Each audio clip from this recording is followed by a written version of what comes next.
Je vais te faire matin avant que Dieu te parle. Toi aussi parle à Dieu. Dis, Seigneur, accomplis tes promesses. Réalise les grandes choses que tu as préparées pour moi. Élève ta voix, commence à prier. Fais des déclarations. Le Seigneur veut t'écouter. Le Seigneur veut t'entendre. Prie, prie au nom de Jésus.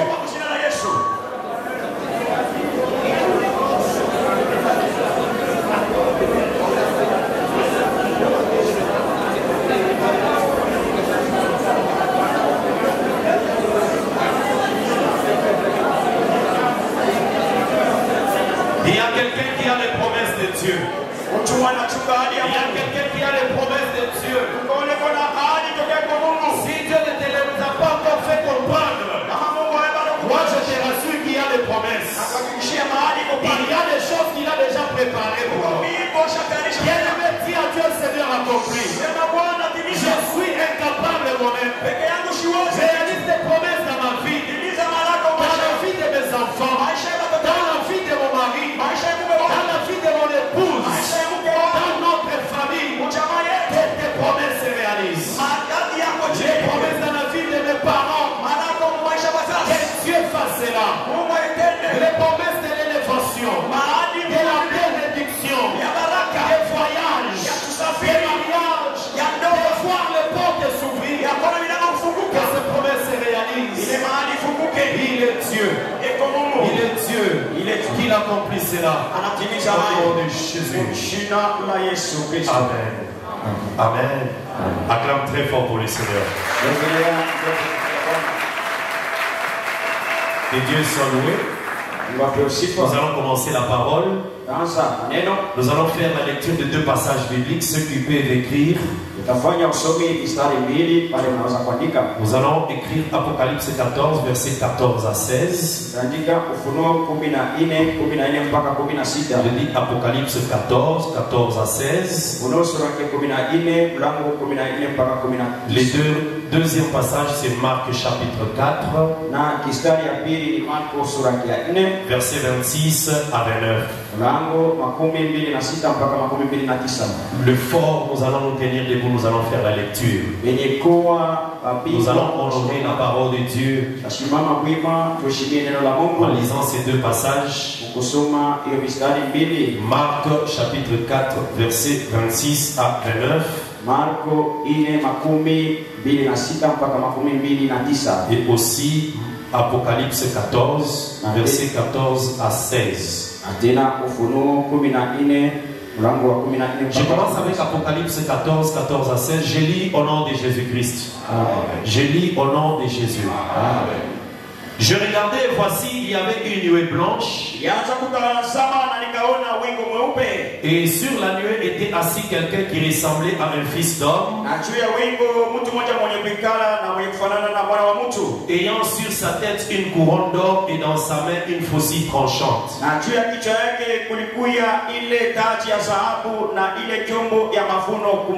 Verset 15. Et un autre ange sortit du temple criant d'une voix forte à celui qui était assis sur la nuée: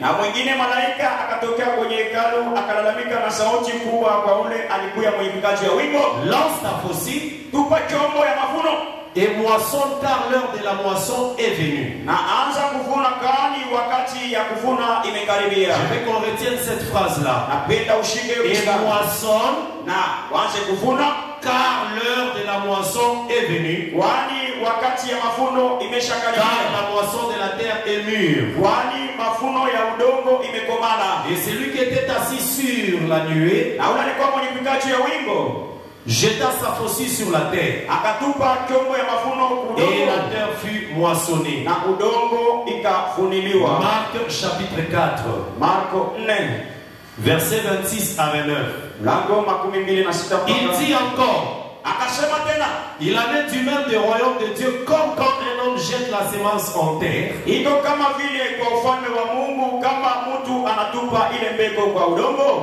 dorme ou qu'il veille, nuit et jour, la semence germe, elle croît, sans qu'il ne sache comment. Verset 28. La terre produit d'elle-même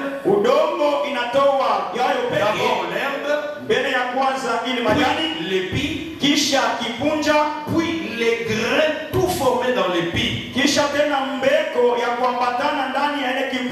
dès que le fruit est mûr, on y met la faucille, car la moisson est là. Que le Seigneur bénisse sa parole. Et que le Seigneur donne une explication à cette parole. Et que l'explication te donne la vie. Que l'explication te donne la vie. et que ça fasse grandir la foi en toi. Bien aimé, il y a 2 dimanches passés, j'avais commencé à parler de ces choses et nous avons beaucoup parlé sur la moisson. La moisson, c'est la récolte, mais la récolte des grains. Et on parle plus de la moisson quand on récolte le blé. Le blé, c'est ce qu'on appelle aussi froment. Amen. Les bleus, c'est ça, ce qu'on appelle froment. Donc c'est les grains. Lorsqu'on moue, ça donne une farine. Pourquoi on appelle la farine de blé ou la farine de froment? Et c'est la farine de la meilleure qualité. En Israël, les hommes grands, le roi, mangeait toujours la farine de blé. Le pain qu'on a fait avec la farine de blé. Et la Bible appelle ça la fleur de farine. La farine de la première qualité. La Bible appelle ça la farine des grands. Donc lorsqu'on parle de la farine des grands, le pain qui sort de cette farine, on appelle ça le pain des grands.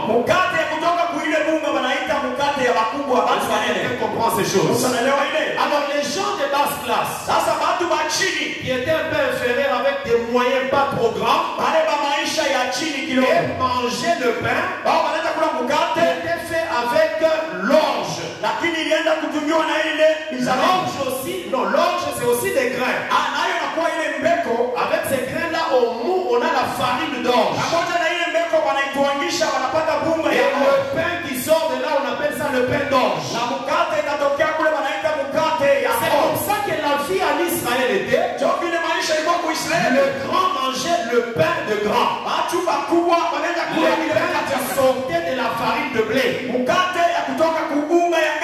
Mais ceux qui n'avaient pas trop de moyens mangeaient le pain d'orge. Lisons un peu un passage pour qu'on comprenne ce que je suis en train de dire. Je vais prendre un psaume. Lisons un passage dans Psaume 78. Suis-moi attentivement. Psaume 78. La Bible dit ceci. Je vais commencer au verset 22. Psaume 78, verset 22, je lis au nom de Jésus. Parce qu'ils ne crurent pas en Dieu, parce qu'ils n'eurent pas confiance dans son secours, il commanda au nuage d'en haut, et il ouvrit les portes des cieux, il fit pleuvoir sur eux la manne pour nourriture, il leur donna le blé du ciel. Il y a le blé du ciel et il y a le blé de la terre. Le blé de la terre, c'est Moïse. Mais le blé du ciel, c'est Jésus. Parce qu'il a dit dans Jean 12, si le grain de blé qui est tombé par terre ne meurt pas, il va rester seul. C'est pour ça que Jésus était le grain qui est tombé par terre. Aussi longtemps qu'il n'était pas mort, il était seul. Mais lorsqu'il est mort, en ressuscitant, il s'est multiplié. Il est devenu l'église. Gloire au Seigneur. Alors il leur donna le blé du ciel. Ils mangèrent tous le pain des grands. Ils mangèrent le pain des grands. Ici c'est quand? C'est dans le désert. Israël marchait avec Moïse. Lorsqu'ils avaient faim, Dieu a fait tomber la manne. Et la Bible nous fait voir que la manne là, c'était le blé qui est tombé du ciel. Mais attention, nous tous nous savons que la manne là, c'était l'ombre de la véritable manne. c'est la véritable manne qu'on appelle la manne cachée. C'est Jésus-Christ de Nazareth. Donc la manne qu'ils avaient mangée, c'était l'ombre. C'est pour cela lorsque Jésus est arrivé, dans Jean chapitre 8, il discutait avec Israël et ils lui ont dit, que nous avions mangé le pain. Moïse nous avait donné le pain. Jésus leur a dit, Moïse ne vous a pas donné le véritable pain. Donc, quand vous mangez la manne là, c'est comme quelqu'un, il regarde dans le miroir, il se voit lui-même. Et c'est lui qui est dans le miroir. C'est pas le véritable homme. C'est l'ombre de celui qui est dehors. Tu as compris faire ça. Chaque fois quand tu regardes ton miroir, tu te vois dedans. Est-ce que c'est lui qui est dedans? Il a l'habitude de parler. Est-ce qu'il parle? Est-ce qu'il parle? Oui. Il attend que toi tu parles. C'est ça l'histoire de la Bible que vous voyez ici. La Bible que vous voyez, c'est un problème du miroir et de l'homme véritable. Le véritable c'est Jésus. C'est lui que vous voyez dans le miroir là. Moïse, c'est l'ombre de Jésus. Jésus est là. Dans le miroir on voit David. Si Jésus ne bouge pas, David ne bougera pas. Si Jésus ne parle pas, Moïse ne parlera pas. C'est ça la Bible. Si tu comprends ça, tu as la vie éternelle. Amen. Que Dieu soit loué. Alors ces gens-là ont mangé le pain qu'on appelle le pain des grands. Ils étaient contents. Ils étaient orgueilleux. Moïse nous a donné. Lorsque Jésus est arrivé, il leur a fait comme les gens ont l'habitude de faire. Nous tous on faisait ça, non? C'est ça qu'on était les petits enfants. Tu prends les ballons d'air, tu mets de l'air, tu commences à jouer, tu es content. Tu es tes grands frères. Après quelques minutes, paf! C'est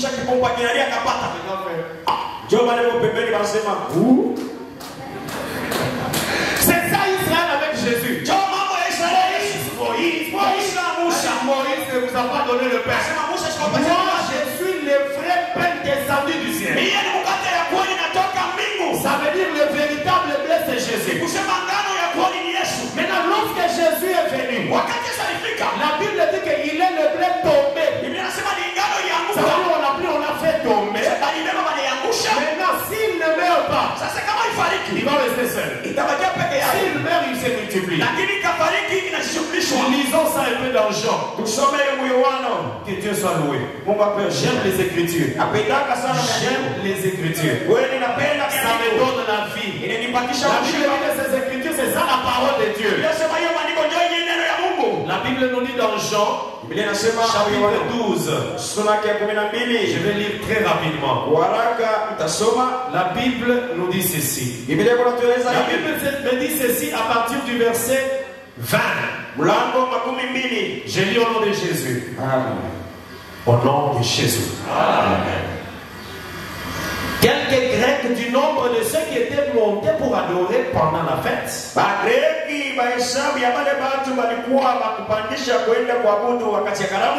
dirent à Philippe de Bethsaïda Galilée. Ils lui dirent avec instance. Seigneur, quand il dit Seigneur, il parle à Philippe. Donc c'est un homme respectueux. Nous voudrons voir Jésus. Qui ont dit ça?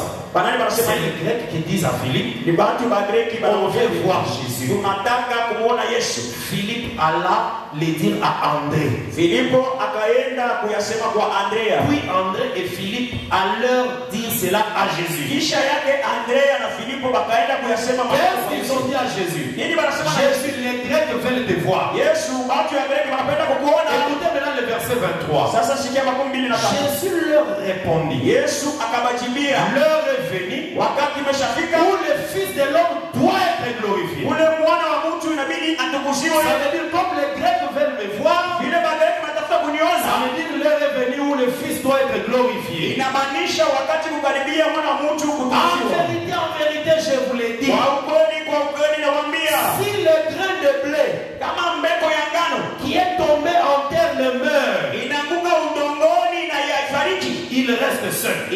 peke yake. S'il meurt, Lakini kafariki, il porte beaucoup de fruits. itazaa matunda mengi. Lorsque le grain est tombé, Wakati mbeko inaanguka, ce grain a marché sur la terre pendant 30 ans. ile mbeko ilitembea kulimwengu miaka 13. Lorsqu'il a eu 30 ans, Wakati ilineza miaka 13, le grain a été baptisé dans les Jourdains. ile mbeko inabatizwa ndani ya Yordani. Il a travaillé encore 3 ans. Ikatumika tena miaka 3.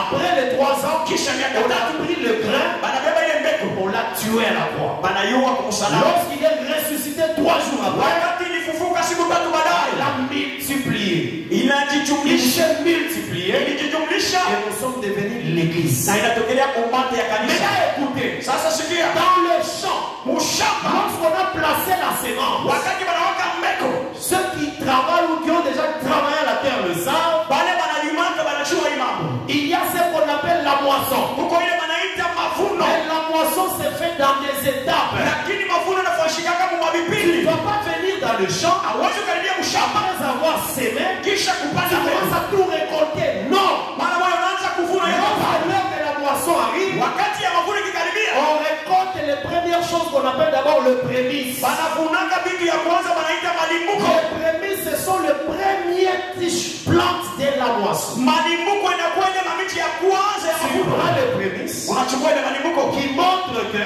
unaonesha il y kama a d'autres choses qui sont restées. kuko vitu vingine vilibakia ndani. Alors nous sommes les champs de Dieu. Shia tuko shamba ya Mungu. Quand Dieu a pris le blé, Wakati Mungu achukua ngano, qui est Jésus, ule Yesu et l'a jeté en terre, anakutupa muudongo, il est mort, anafariki, il s'est multiplié. anajijumlishwa. Qu'est-ce que Jésus, qu'est-ce que l'Éternel fait? Nini wengine anafanya? Il vient, il prend le prémisse qui est Jésus. Anabeba malimbuko ule ya Jésus, c'est le prémisse de la moisson. Yesu ni malimbuko ya mavuno. Dieu a moissonné Jésus Mungu alivuna Yesu par l'enlèvement de Jésus. kupitia unyanyulivu wa Yesu. Lorsque Jésus est parti, Wakati Yesu alipanda, c'est le blé qui est parti, ile ni ngano ilienda, le prémisse du champ. ya malimbuko ya shamba. Est-ce que quelqu'un comprend ces Yesu choses? mtu anaelewa C'est hiyo. le prémisse qu'on a moissonné. Ile ni malimbuko wanavuna, Et le prémisse va toujours vers Dieu. na malimbuko inamrudilia kwa Voilà Mungu. pourquoi Jésus est monté vers Dieu. Sio kama Yesu alipanda kwa Mungu. En Israël, il Israeli y avait une fête kulikuwa karamu qu'on appelait la fête des prémices. ile wanaanza kuitaka karamu ya malimbuko. Que le Seigneur te bénisse. Wanakubariki, Que le Seigneur te bénisse. Est-ce wanakubariki. que toi tu crois que toi aussi tu es dans le champ de Dieu? Yesu anaonyesha kama Mungu. Est-ce que tu crois que Dieu t'a planté dans le champ? Mimi nasema Mungu alikuotesha mshamba.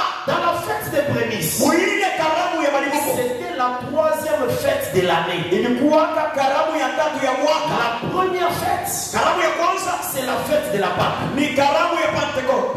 Tuer l'agneau, Ya kuwa mwana kondoo. tuer l'animal. Ule banaanza kuwa wanyama. Après cela, Kisha il y ile avait la fête qu'on appelait kulikuwa karamu banaita la fête des pains sans levain. karamu ya mkate bila chachu. C'était la deuxième. Ilikuwa ya pili. Mais qu'on mélangeait à la fête de la Pâque. Lakini balienda kuiunganisha kwa karamu ya Pasaka. Toi, suis-moi, regarde-moi. Oni fanya uniangalie. Après la deuxième fête, Kisha karamu ya pili. il y avait maintenant la fête qu'on appelle la fête des prémices. Kulikuwa karamu ya tatu ile Ça banaita veut dire usema les enfants d'Israël allaient dans leur champ, watoto wa Israeli banaanza kuingia mashamba yao. cueillent des herbes, des plantes, Banaanza kuvuna mambichi majani. ils font des gerbes Banaitunga inakuwa kikunji ya et watu. ils amènent cela vers le sacrificateur. Banaipeleka kwa makuhani. Le sacrificateur devait prendre cette gerbe. Makuhani walipata kubeba ile. Écoutez, quand on dit gerbe, gerbe c'est quoi? Kama nasema Gerbe c'est différent de la tige. Gerbe c'est l'ensemble de plusieurs tiges qu'on a mis ensemble. sema ile mambichi banachuma ya mingi sasa banaiweka mumate.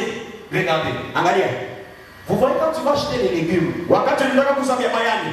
quand tu dis que je vais acheter par exemple, c'est pas quel légume, les amarantes ou je ne sais pas, les feuilles de manioc, tout ça. On ne va pas prendre une tige de feuilles de manioc comme ça, on te donne, non. Hapana beba On muchi ya prend shamba plusieurs tiges qu'on met ensemble. banabeba ile michi On banaika loue ça. Tel qu'on a noué là.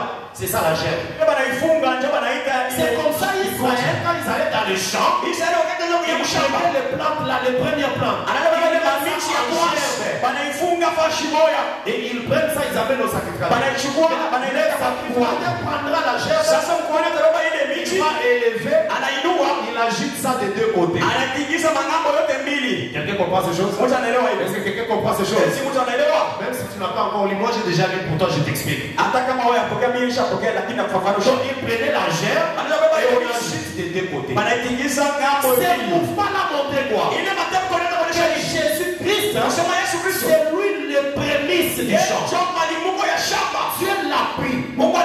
Lorsqu'il est monté, l'Éternel qui est le vrai sacrificateur, il a pris Jésus, il l'a ajouté des deux côtés. Pour le salut d'Israël et le salut des nations. On n'a jamais ajouté des deux côtés. C'est Jésus-Christ de Nazareth.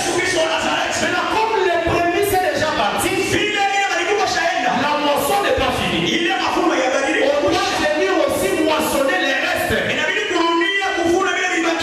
Et les restes là, c'est qui? C'est tout l'église. Quelqu'un comprend ces choses? Les restes, c'est tout l'église. Lisons 1 Corinthiens 15. 1 Corinthiens chapitre 15. 1 Corinthiens 15. Je vais lire une écriture ici rapidement. Verset 20. 1 Corinthiens 15, verset 20. Nous lisons au nom de Jésus. Je lis au nom de Jésus. 1 Corinthiens 20. Même maintenant, Christ est ressuscité des morts. Il est les prémices de ceux qui sont morts. Je réponds. Maintenant, Christ est ressuscité. Il est les prémices de ceux qui sont morts. Tous ceux qui sont morts. Christ est les prémices. Nous aussi, qui sommes restés. Christ est notre prémisse. C'est comme quand tu travailles. Qu'est-ce que tu as l'habitude de faire de ton premier salaire? Le premier salaire, c'est comme la gerbe. Ça représente tous tes salaires. C'est comme si tu as pris les salaires de 8 ans. Ça représente la gerbe. Quand tu travailles et que tu as pris tes prémices, tu as mangé. On n'a pas tué le jour où tu vas perdre ton travail. Parce que les prémices représentent les salaires de beaucoup d'années que tu as enfermé en gerbe et que tu amènes à Dieu. Et maintenant, Dieu va prendre ça. Il va ajouter des deux côtés. Ça vient d'agiter les sorciers ne touche pas. Ça vient d'agiter les méchants ne peuvent pas combattre. C'est comme ça que le travail de l'enfant de Dieu, le Seigneur défend toujours ses travail. Même si tu le perds aujourd'hui, tu vois notre souffle. Je vois que tu allais dire Amen. Amen. Amen. Regardez. Mais maintenant, Christ est ressuscité des morts. Il est le prémisse de ceux qui sont morts. Puisque la mort est venue par un homme, c'est aussi par un homme que la résurrection des morts est venue. Et comme tous meurent en Adam, et même aussi tous revivront en Christ. Je dis Amen. Nous étions tous morts dans Adam, mais nous allons revivre en Christ. Écoutez verset 23. Mais chacun en son rang. Quand on dit chacun, ça veut dire quoi? Christ et ceux qui lui appartiennent. Ceux qui lui appartiennent ne vont pas ressusciter au même moment que Christ.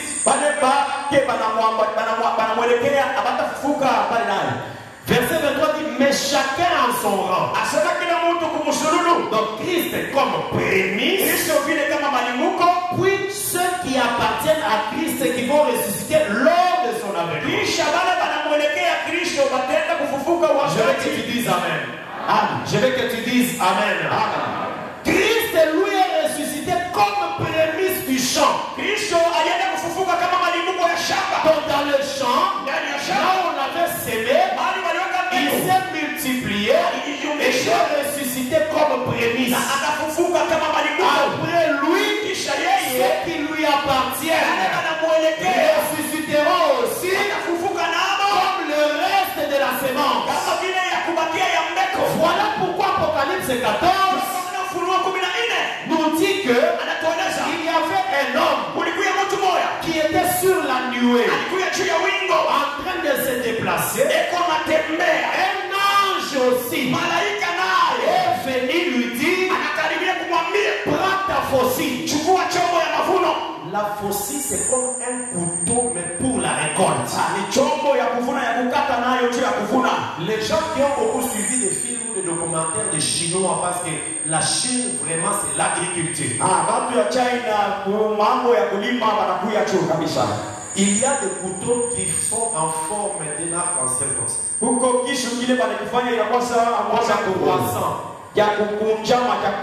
Ces couteaux-là, on l'utilise pour la moisson. C'est ce qu'on appelle une faucille. Alors cet homme qui était sur la nuit avait la faucille. Nous disons c'est dans la vision des gens. Les gens voient ça dans la vision. La personne s'est déplacée. Il avait la couronne. J'ai acheté ces choses la fois passée. Et la couronne montre que c'est un vainqueur. Il a vaincu. Alors il a vaincu quand? Lorsqu'il était mort à la croix. La mort et la résurrection, c'est ça la victoire qui a donné à Jésus la couronne. Et lorsqu'il revient, il a la faucille parce qu'il doit venir moissonner dans le champ. Et on lui dit ceci. Rentrons dans Apocalypse 14. Reviens dans Apocalypse 14. Que le Seigneur soit loué. Que le Seigneur te bénisse. Apocalypse 14, 14. J'ai regardé, voici une nuée blanche.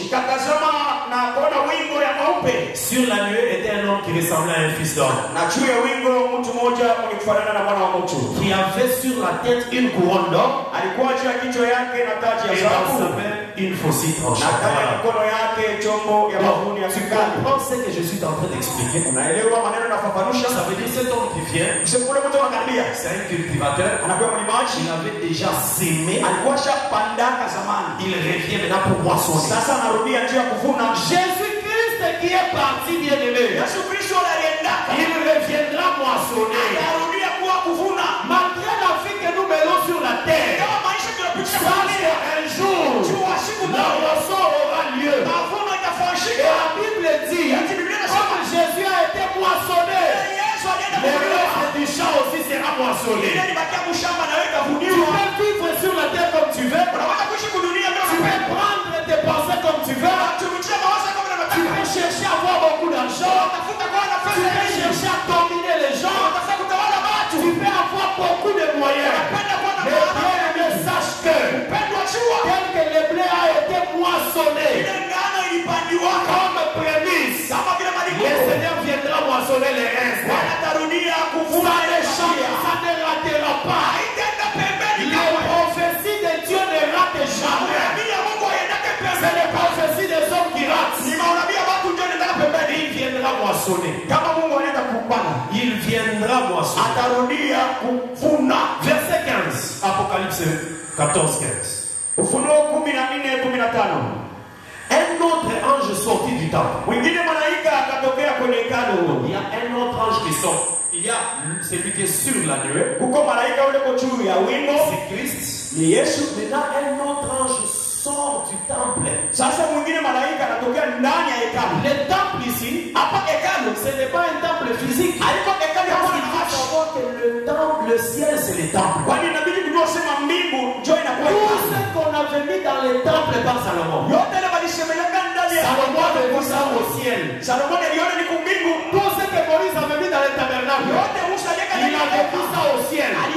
Le ciel, c'est le véritable tabernacle. C'est le véritable temple. Là au ciel, là, il y a un trône.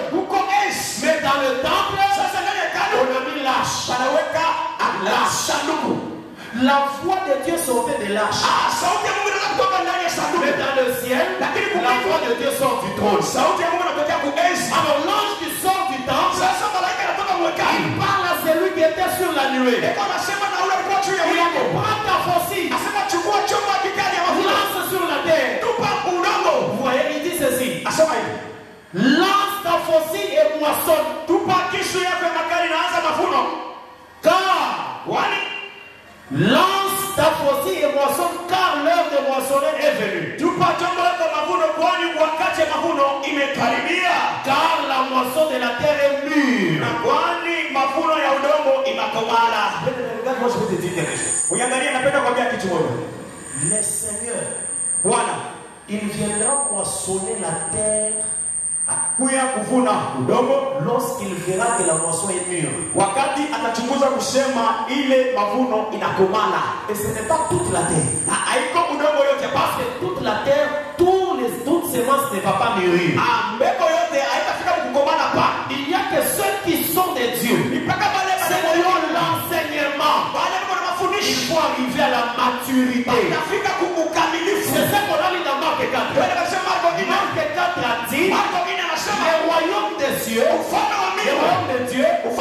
comme un homme qui a pris la semence et l'a jeté en terre. Qu'il dorme ou qu'il veille, nuit ou jour, la moisson elle-même, la terre elle-même produit. La terre qui est en train de produire, c'est quoi? C'est le ministère. Il est en train de produire. Et la semence qui est en train de sortir, c'est le peuple. Et ils commencent comment? Ils sont d'abord l'herbe. Après cela, ils deviennent l'arbre. Ils deviennent l'épi. Après cela, les fruits qui est formé dans l'épi. Lorsque les fruits sont formés dans l'épi, la Bible dit que la moisson est là. Le Seigneur attend que ceux qui lui appartiennent grandissent, arrivent à la maturité, la connaissance augmente, le Saint-Esprit monte, le don spirituel se manifeste. Quand il regarde, il dit la moisson est prête.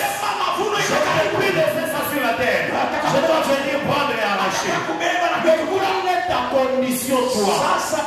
Lorsque les autres sont en train de devenir des épis, toi tu restes de l'herbe. L'herbe c'est ce qui est léger. L'épi c'est ce qui est fort. Et dans l'épi il y a un fruit qui se forme. Nous allons rentrer dans Apocalypse 14. Allons dans Marc 4.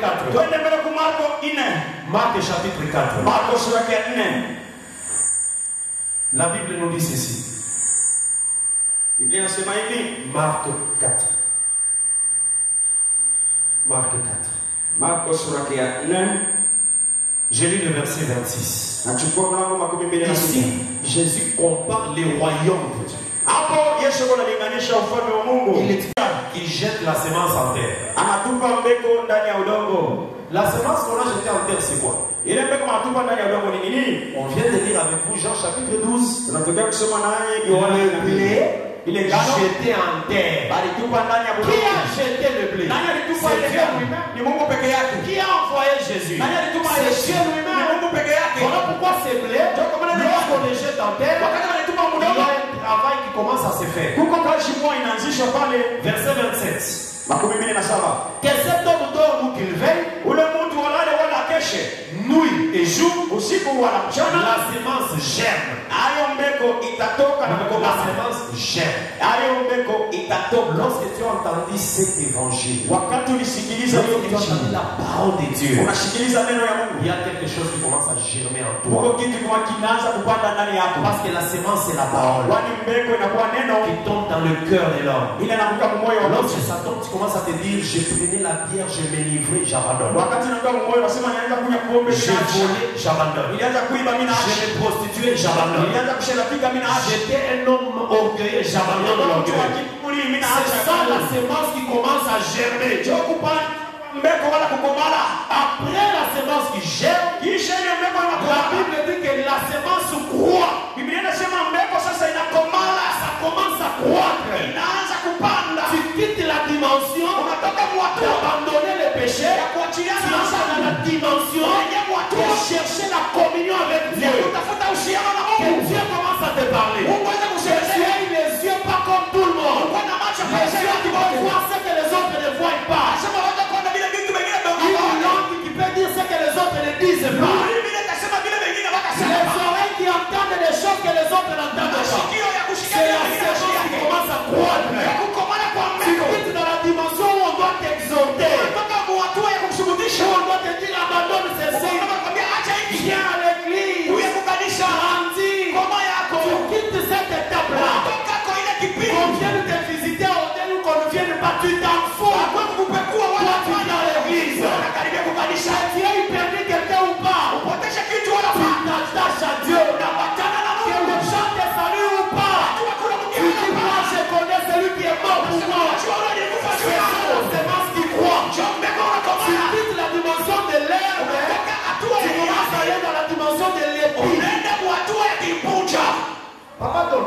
les pieds, on ne les mange pas.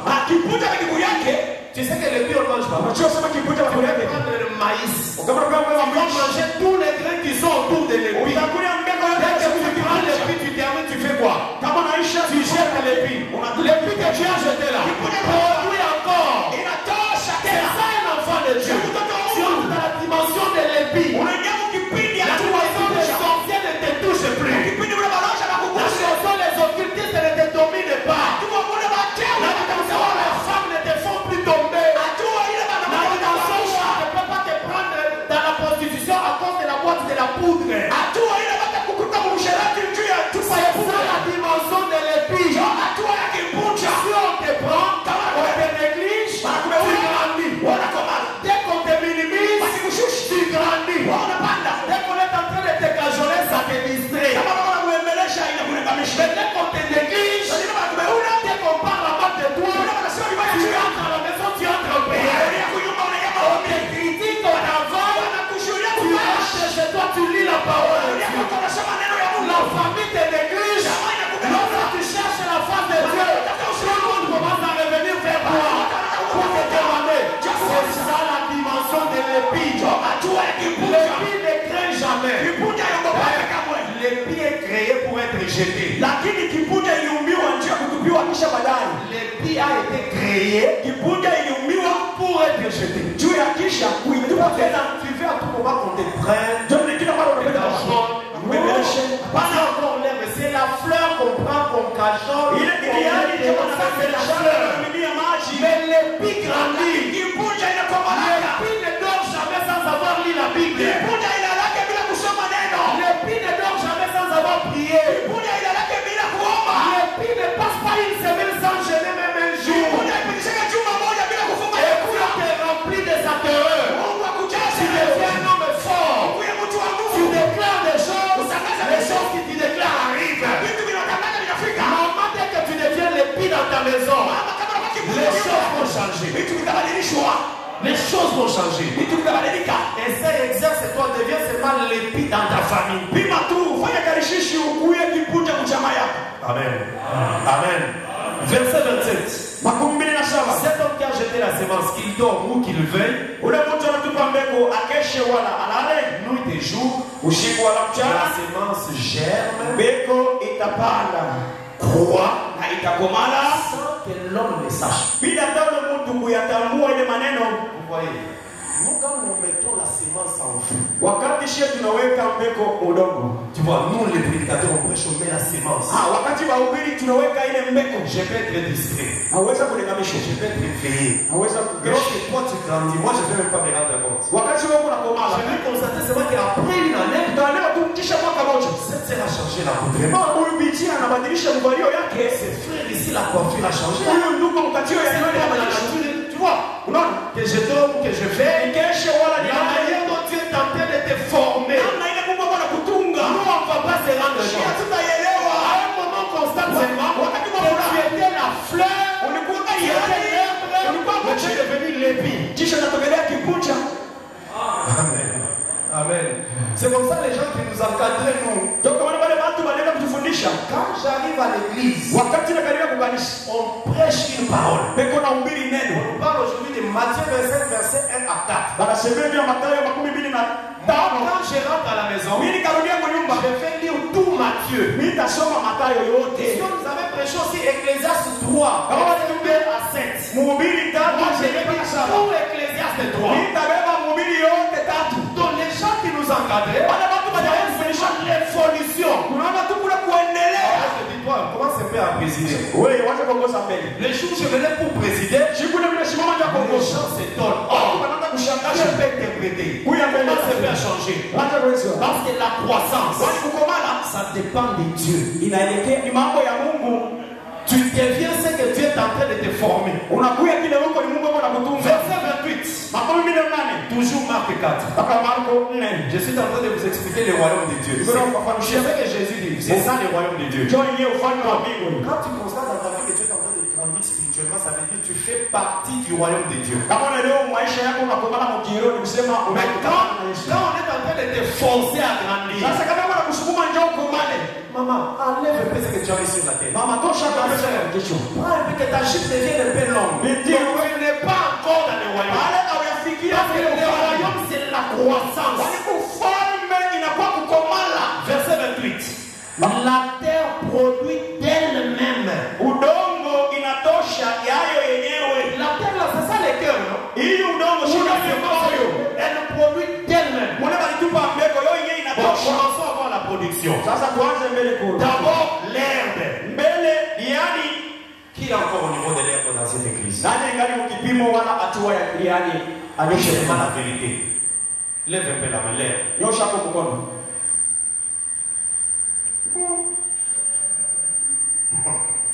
L'église va oh là. Donc personne n'est au niveau de l'herbe ici. Hakuna kwa kule kwa hatua ya yani. Amen. Être herbe, ce n'est pas péché. Kwani yani haina dhambi hapa. Parce que Dieu va continuer à t'arroser. Mungu ataendelea kukumimia mai. Amen. Le mal, c'est si tu fanes maintenant, là on doit te couper pour te jeter au feu. Ubaya ni kama wakiwa pale inabidi bakukate sasa bakakutupe Mungu. Donc produit d'abord l'herbe, inatoa mbele yani, puis l'épi, kisha kibunja. Qui est au niveau de l'épi dans l'église? Nani ashafika mwa hatua ya kibunja Que Dieu te bénisse. Qui encore? Au niveau de l'épi. Mwa hatua ya kibunja. Donc vous avez ni herbe ni épi. Wewe hamna na kuliani na kukibunja. Amen. Amen. Frère Johnny, vous allez voir Kibunji.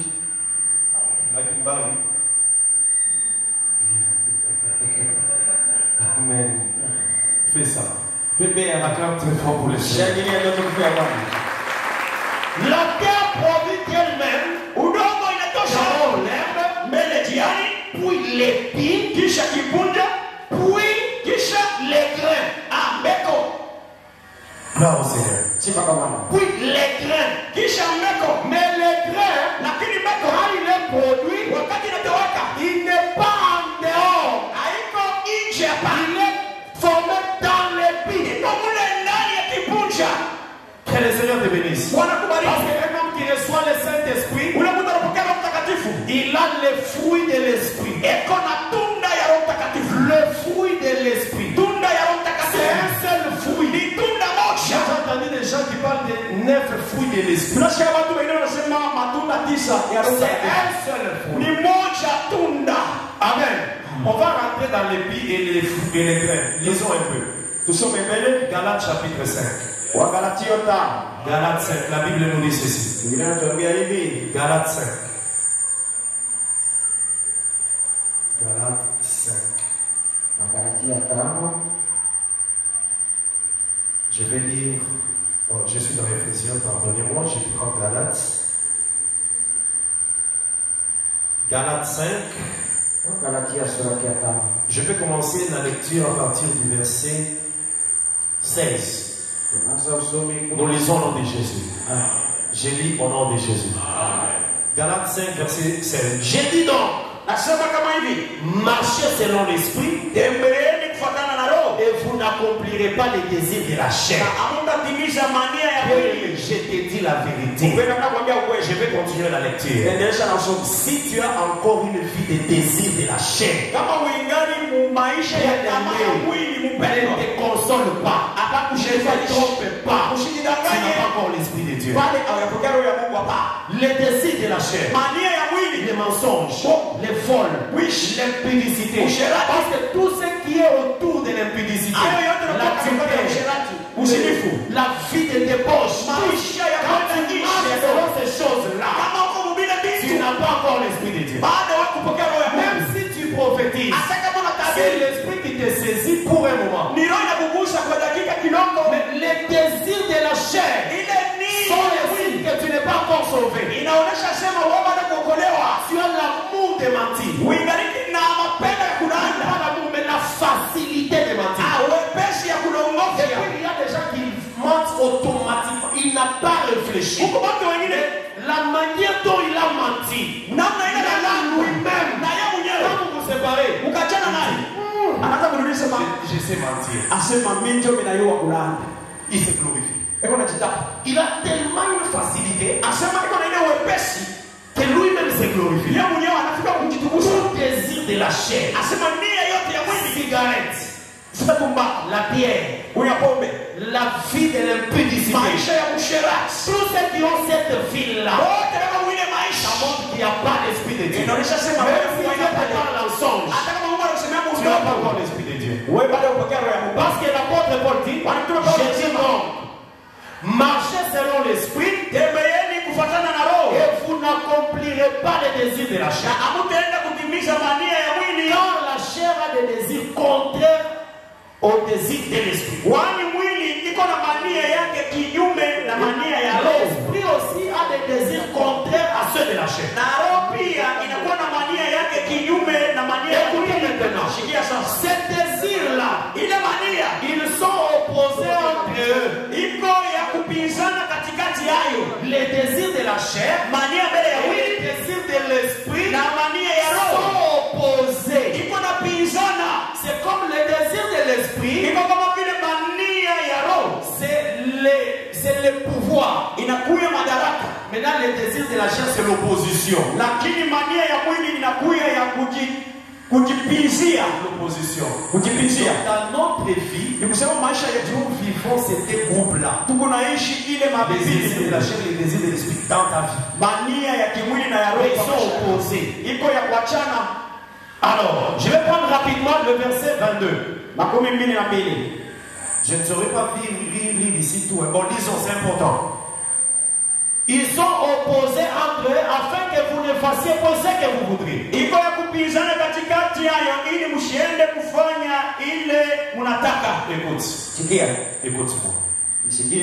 La Bible dit, ces désirs sont opposés, donc les désirs de la chair sont opposés aux désirs de l'esprit. Pour que tu ne fasses pas ce que toi tu veux. Donc ça veut dire, si tu as l'habitude de faire les désirs de la chair, ce n'est pas toi qui veux, c'est l'esprit là, les désirs là qui t'amènent. Si tu as aussi l'habitude d'accomplir les désirs de l'esprit, ce n'est pas aussi toi. L'homme ne peut pas faire ce qu'il veut. Tu fais ce que ces désirs te poussent à faire. Maintenant écoutez, verset 19. Or les œuvres de la chair sont manifestes. Ce sont l'impudicité. Mais dans les ministères, on révèle Dieu. Les fruits de l'esprit, c'est l'amour, la joie,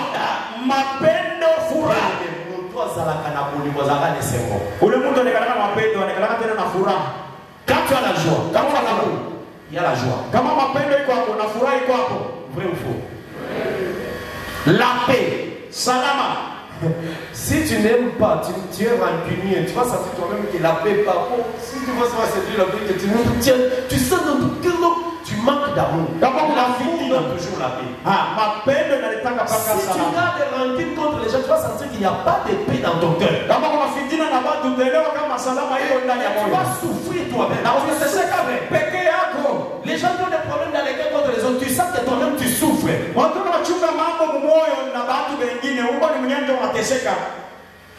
Il y a une expression qui dit moyo wa munda musama. Donc tu vois moyo wa munda. Asema roho ya ndani ile. Moyo wa munda. Ule roho ya ndani mule ndani. Hizo sio yoso muni mtu wangu asala kwa mabiki. Inaumiziwa kama unaona tu mtu hivi. Dès qu'il part, tu sens comme l'estomac. Attention, tu vois ça, je sens un peu mal au dos ici. C'est quoi? Tu n'as plus la paix parce que tu as bien ton frère. Amen. La patience, la bonté, la bénignité. La bénignité, c'est le fait de toujours transmettre des paroles de bénédiction, bénir, proclamer toujours des bénédictions. Tu arrives, tu cherches des choses, tu ne trouves pas, tu dis Seigneur, c'est lui qui a fait ça, bénis-le.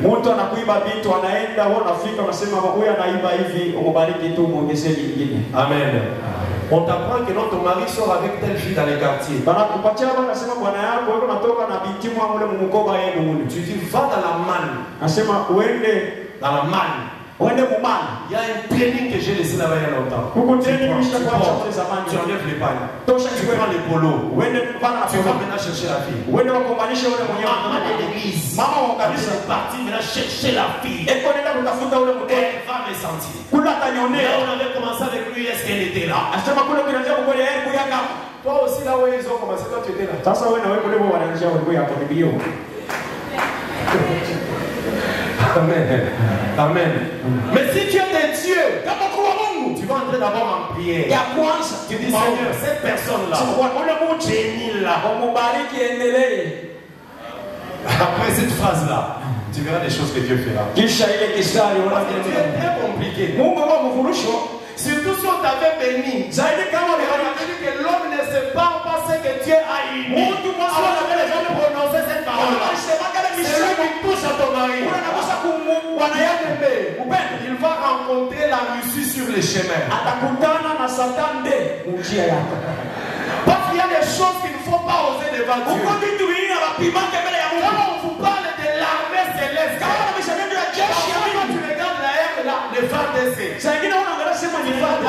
l'armée de Rwanda, l'armée céleste, c'est une armée qui crée des confusions.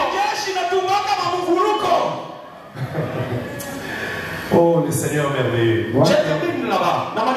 Nous continuerons avec la moisson. Tout à la moisson, on vient prendre la sémence. Mais la sémence qu'on prend, ce sont les hommes qui ont l'esprit de Dieu. Parce que la Bible dit, ceux qui appartiennent à Dieu ont l'esprit de Dieu.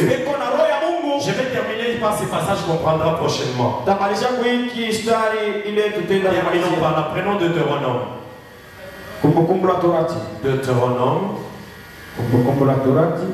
Que je retrouve ces passages-là. Deutéronome, je peux voir si ces passages va vraiment nous aider parce qu'on va prier à partir de là. Deutéronome 23. Bien-aimé, prépare-toi, le Seigneur viendra moissonner son église. Grandis dans les choses de Dieu. Qu'on ne reste pas toujours en train de t'exhorter chaque fois. Deutéronome 23. Versets 24 à 25. Nous lisons au nom de Jésus. Amen. Si tu entres dans la vigne de ton prochain, dans la vigne là, c'est là où il y a les raisins.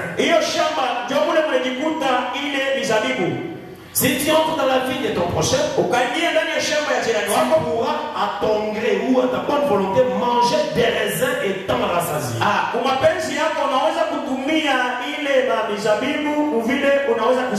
Tu manges et tu te rassasies. Mais tu n'en mettras point dans ton vase. Deuxième chose, verset 25. Si tu entres dans le blé, ça veut dire dans les champs de blé de ton prochain, tu pourras cueillir des épis avec la main. Mais tu n'agiteras point la faucille sur le blé de ton prochain. Oh l'écriture. Oh la parole de Dieu. Seigneur, fais-nous grâce de rester dans ces choses. Regardez ce que la loi disait. Il y a deux types de champs. Un champ où il y a les raisins. Pour tous, vous connaissez les raisins, c'est ce qu'on cueille pour faire le vin.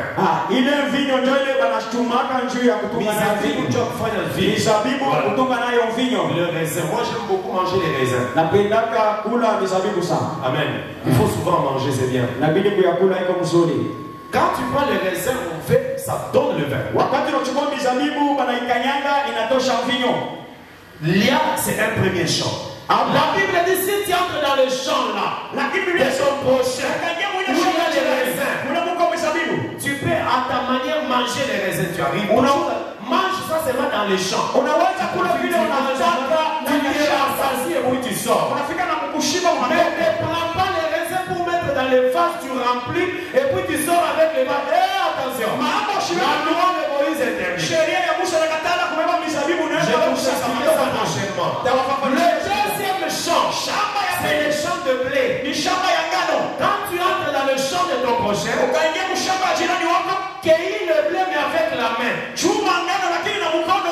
prends, tu cueilles, tu mets dans le vase, tu peux partir. Mais ne fais pas ça avec la faucille. Dans Apocalypse 14, on a dit à celui qui était sur la nuée, toi utilise la faucille. Je vais vous expliquer pourquoi. Parce que les champs de blé aujourd'hui, c'est l'église. La main qui est en train de travailler, c'est le ministère. C'est le ministère qui travaille. Pas la faucille. La faucille, c'est lui-même. Quand il viendra sur la nuée, là il viendra avec la faucille. Pourquoi sur la nuée, il est seul. Nous, le ministère, c'est la main. L'évangéliste, les prophètes, les docteurs, en train de prendre le blé. Tu es le blé de Dieu. Tu es le blé de Dieu. Nous sommes en train de te préparer. On te met dans les greniers pour te protéger un jour. Que le Seigneur te bénisse. Que la grâce de Dieu soit avec toi. Nous allons continuer à partir de ce verset prochainement. Pour la gloire du Seigneur. Gloire au Seigneur Jésus. Seigneur, prépare ton église. Prépare-nous au retour du Seigneur. Dans la vie de la sanctification.